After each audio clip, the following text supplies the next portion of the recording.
Sometimes I hear people say that they're angry with God, but they are afraid to let themselves feel it or express it.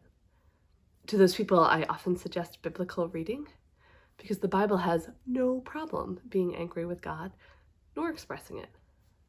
Habakkuk does a great job with this. This is my summary. How long, O God? How long shall I cry for help without getting help?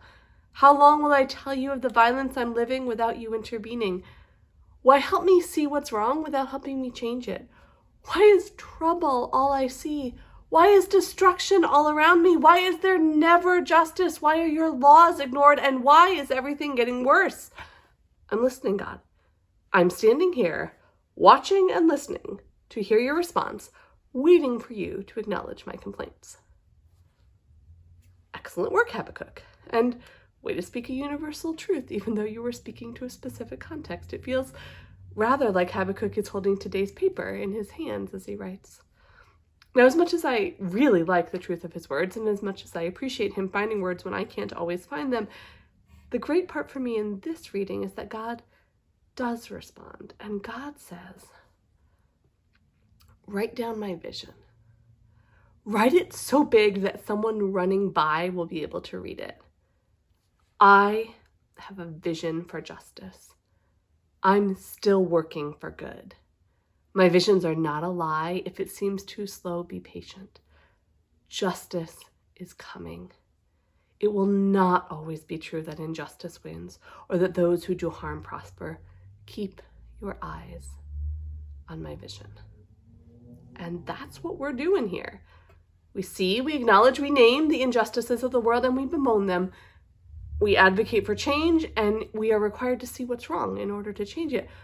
But we also have to see what could be in order to change it. And we don't stay with the injustice forever. We keep our focus on God's visions. We keep our focus on the transformational power of love. We keep our focus on God's dreams of a just world. We keep our focus on the hope of what is possible. We don't believe that the injustices of the world are the final answer. We believe God wins and love wins. And that's the table that we gather at together. The one of hope, the one of everyone, the one that brings us together to work for God's vision. People in different countries, people in different denominations, people speaking different languages, people with different bodies, people with different theological understandings of sacrament. United by vision. Being fed of the bread of life so we can be for the world a gift of love. Receiving the gifts of God's love so we can share it. Remembering hope so we can live it. Expanding the table because that's an imperative part of the vision itself. We receive the bread of life. We are the bread of life. Thanks be to God. Amen.